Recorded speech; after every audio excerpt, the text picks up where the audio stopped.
আসলে 13.2 এ 24 নাম্বার সৃজনশীলে দেখো কোন ধারার n তম পদ 2n-4 ধারাটি নির্ণয় করো। খ নাম্বার বলছে ধারাটির 10তম পদ এবং প্রথম 20টি পদের সমষ্টি নির্ণয় করো। প্রাপ্ত ধারাটির প্রথম পদকে প্রথম পদ এবং সাধারণ অন্তরকে সাধারণ অনুপাত ধরে একটি নতুন ধারা তৈরি করো এবং সূত্র প্রয়োগ করে ধারাটির 8টি পদের সমষ্টি নির্ণয় করো। এই যে গ নাম্বারের প্রশ্ন আছে, প্রত্যেকটা সৃজনশীলে এই প্রশ্ন আছে, প্রত্যেকটা সৃজনশীলে গ নাম্বারের যে প্রশ্নটা আছে, এই যে ধারাটির প্রথম পদকে প্রথম পদ সাধারণ অন্তরকে সাধারণ অনুপাত ধরে একটি নতুন ধারা তৈরি করে এরকম থাকবে। এই অঙ্কটা করার জন্য যে যে সূত্রগুলো লাগবে সেই সূত্রগুলো একটু দেখো। সূত্র এটাকে আমি লিখে দিছি। একটা সূত্র লিখছিলাম n তম পদ ইকুয়াল সূত্র কি লিখছিলাম a plus n minus 1 into d। n তম পদের সমষ্টির একটা সূত্র লিখছিলাম Sn, সূত্র লিখছিলাম n/2 into 2a plus n minus 1 into d। এই দুইটা সূত্র কিন্তু লিখে দিছিলাম না? এই দুইটা সূত্র হলো সমান্তর ধারার ক্ষেত্রে লিখছিলাম। এই অঙ্কটা সমান্তর ধারাও আছে, গুণোত্তর ধারাও আছে, দুটোটা একসাথে অঙ্ক দিছে। গুণোত্তর ধারা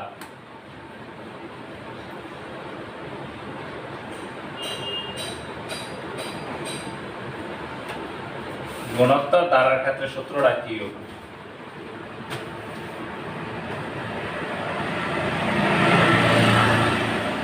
গুণোত্তর ধারার ক্ষেত্রে n তম পদের সূত্র হবে a r⁻n-1। সমান্তর ধারার ক্ষেত্রে n তম পদের সূত্র হলো a plus n-1 into d। গুণোত্তর ধারার ক্ষেত্রে n তম পদের সূত্র হলো a r⁻n-1। এই a এবং d এর বাংলা কিন্তু আমরা শিখছিলাম। a হলো ধারার প্রথম পদ, d হলো সাধারণ অন্তর। এইখানে a হইতাছে ধারার প্রথম পদ, কিন্তু r হলো সাধারণ অনুপাত। কি সাধারণ অনুপাত? সাধারণ অনুপাত r দ্বারা প্রকাশ করে আর সাধারণ অন্তরে d দ্বারা প্রকাশ করে। এই দুইটা কিন্তু মনে রাখবা। n হলো তম পদ, a হলো ধারার প্রথম পদ। ঠিক আছে? এই প্রথম n তম পদ আর এই দুইটা সূত্র কিন্তু লাগবে এবং ধারাটির 8টি পদের সমষ্টি কইছে, তাহলে গুণোত্তর ধারার সমষ্টির সূত্র লাগবে। সমষ্টির সূত্র হলো n তম পদের সমষ্টি Sn। সমান্তর ধারার ক্ষেত্রে সূত্র ছিলাম n/2 into 2a plus n-1 into d। আর গুণোত্তর ধারার সময় সূত্র হবে তোমার a ইনটু r⁻n-1/r-1। তাহলে গুণোত্তর ধারার সময় এই সূত্রগুলো মনে না রাখলে কিন্তু তোমার অঙ্ক কোনোভাবে বুঝতে পারবে। সূত্র কিন্তু এই সূত্রই লাগবে আসলে। এটার আরেকটা সূত্র আছে, দুইটা সূত্র, কিন্তু এনকে একটা সূত্রই কিন্তু গুণোত্তর ধারার সময় সমষ্টির দুইটা সূত্র। আরেকটা সূত্র হলো a1-r⁻n-1-r। একবার প্রথম সূত্র লিখছি r, দেখো প্রথমে লিখছি পরে 1 লিখছি, পরে এই জায়গায় লিখছি 1 আগে আর পরে। এই দুইটা সূত্র কোন সময় কোন সূত্র ব্যবহার হবে? যদি r এর মানটা 1 এর চাইতে বড় হয় তাহলে এই সূত্র ব্যবহার হবে। যদি r এর মান বড় হয় 1 এর চাইতে, যদি 1 এর চাইতে r এর মান ছোট হয় তাহলে এই সূত্র হবে। যেমন r এর মান যদি আমি পাই 2, r এর মান যদি 2 বাইর হয় তাহলে সূত্র কোনটা ব্যবহার করব? এটা। যদি 1 এর চাইতে বড় হয় আর r এর মান যদি এরকম হয়,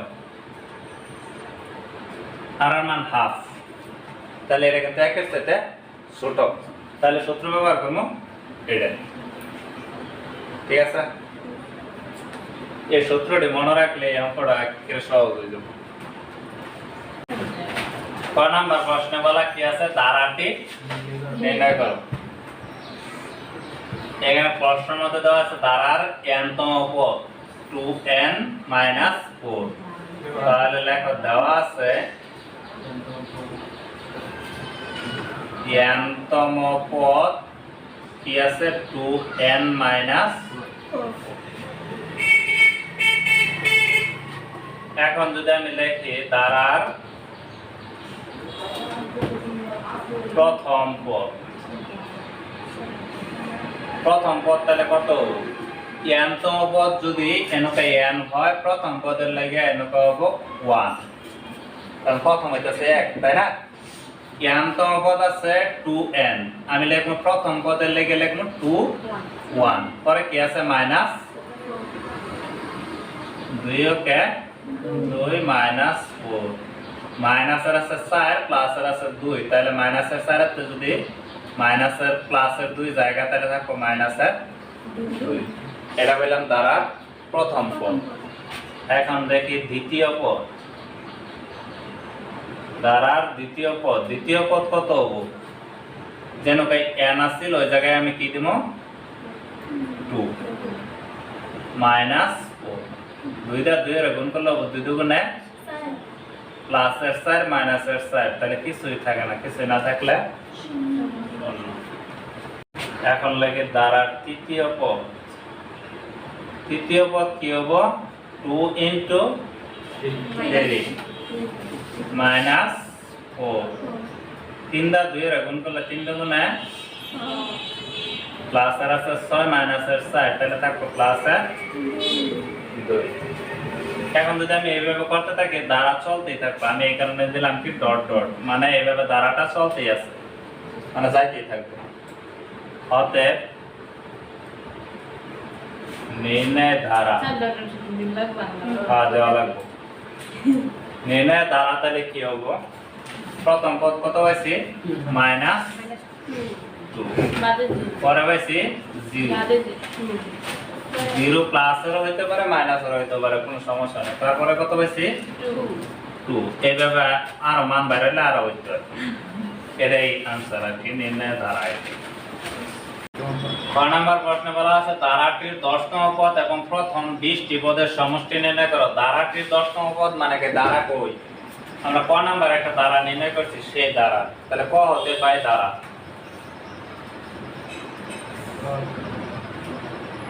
ক হতে পাই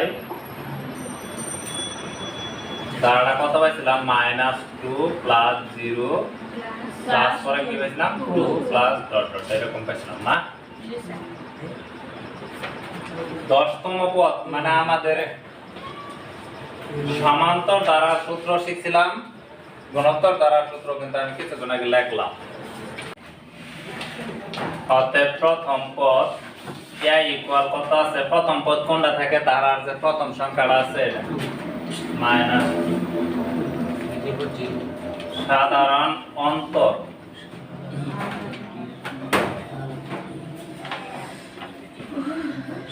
অন্তর কি d, d এর মানটা জানি কিভাবে বের করি? দ্বিতীয় পদ মাইনাস প্রথম পদ, দ্বিতীয় পদ কি আছে 0 মাইনাস প্রথম পদ কি আছে -2 না, তাহলে 0 মাইনাসে মাইনাসে প্লাস 2, তাহলে 0 তার যোগ বিয়োগ কোনো কিছু করুন না, তাহলে কি হইল 2, প্লাস চিহ্ন দিতে হয় না, সামনে মাইনাস চিহ্ন থাকলে দিতে হয়। তাহলে d এর মান কত পেলাম 2। এই ধারাটা যে একটা সমান্তর ধারা সেটা কিভাবে বুঝবো? গ নাম্বার প্রশ্ন দেখলে আমরা বুঝতে পারবো। এমনি তো বোঝা যায় দ্বিতীয় পদ থেকে যদি প্রথম পদ বাদ দিলে সমান সমান হারে বাইরে যায়, তাহলে সেটাই হলো সমান্তর ধারা।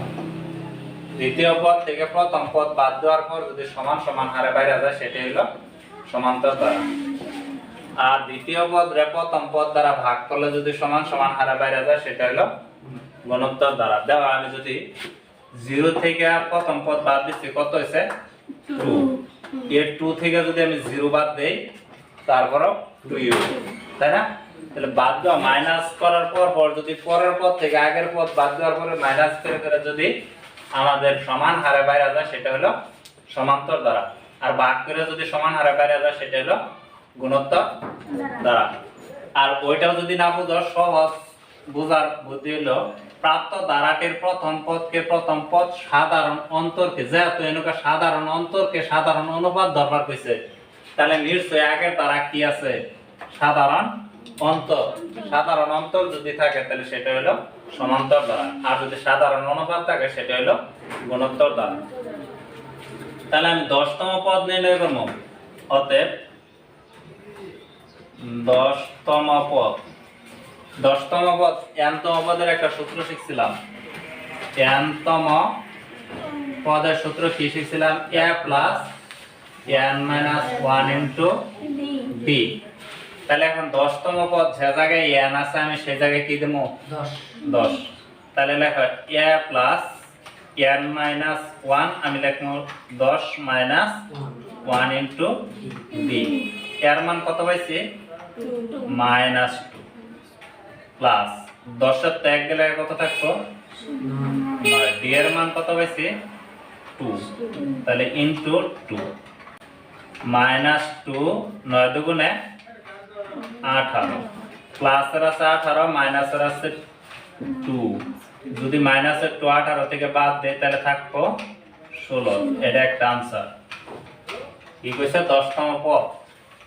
পরে আবার এই প্রশ্নের মধ্যে কইছে 20টি পদের সমষ্টি নির্ণয় করো। আমরা সমষ্টির একটা সূত্র শিখছিলাম।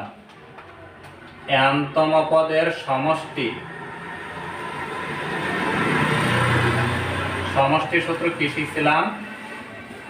n/2 into 2a plus n minus 1 into d। প্রশ্নের মধ্যে কি বলছে? প্রথম 20টি পদের সমষ্টি নির্ণয় করো। তাহলে n এর জায়গায় আমি কি দেব? 20। তাহলে লেখো অতএব প্রথম 20টি পদের সমষ্টি, না প্রথম 20টি পদের সমষ্টি। সমষ্টির কি দ্বারা প্রকাশ করে? s n। এখন কি দেব? s 20।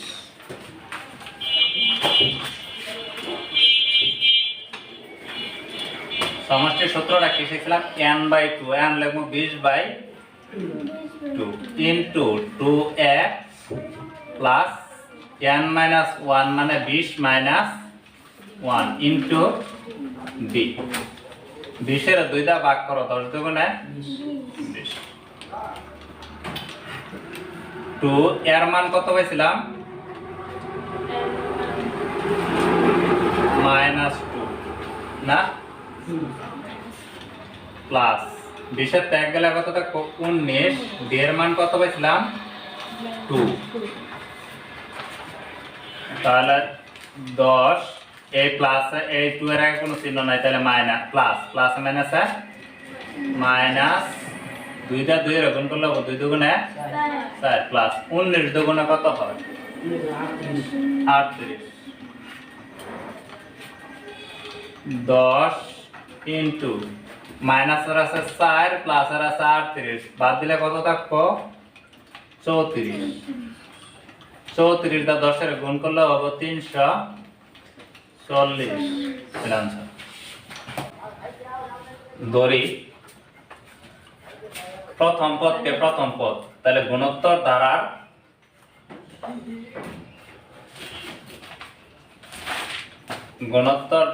প্রথম পদ, গুণোত্তর ধারার প্রথম পদ কে এর সমান সমান কত পাইছিলাম?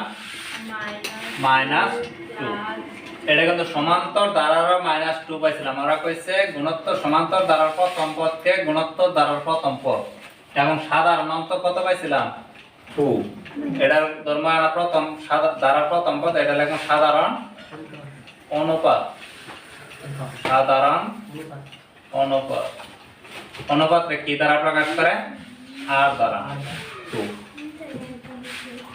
একটি নতুন ধারা তৈরি করো। ধারার প্রথম পদ পাইছি, এখন যদি আমি লিখি দ্বিতীয় পদ,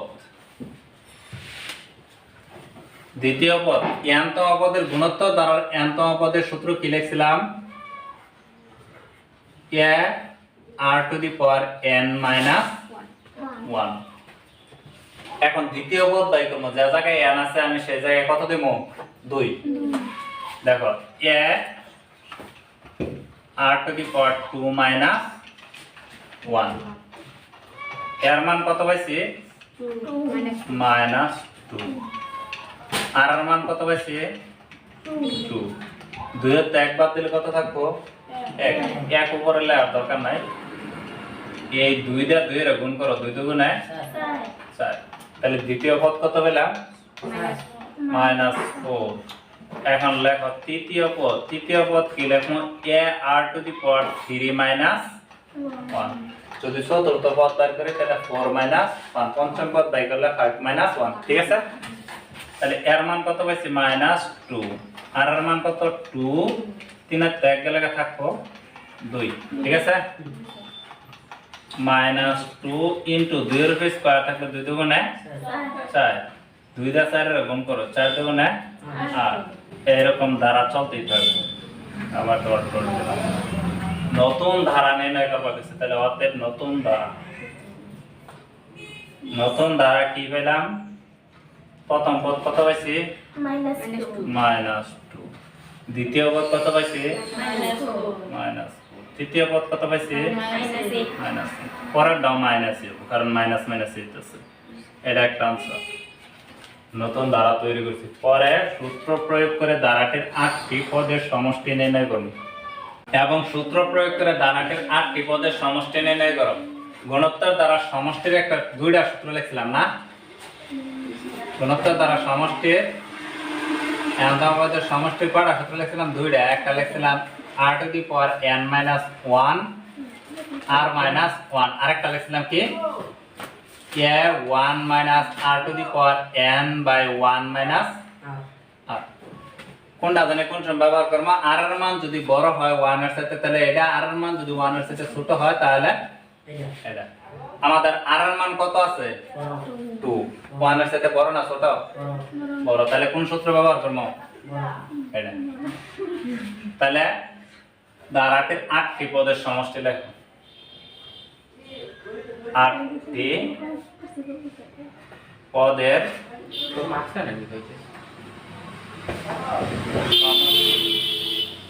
yes 8 না? সূত্র বলো। a into r to the power n, r to the power n না লিখে কত লিখলাম না? 8 1।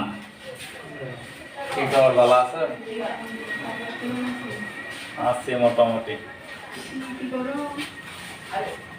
পরে কি নিচে হলো r মাইনাস 1, r মাইনাস 1। এর মান কত পাইছি? মাইনাস 2। আর এর মান কত? 2। 2 এর উপর কত দেব? 8 মাইনাস 1। আর এর মান হলো 2 মাইনাস 1, মাইনাস 2। 2 এর উপর 8 থাকলে কত হয়? দেখো স্যার,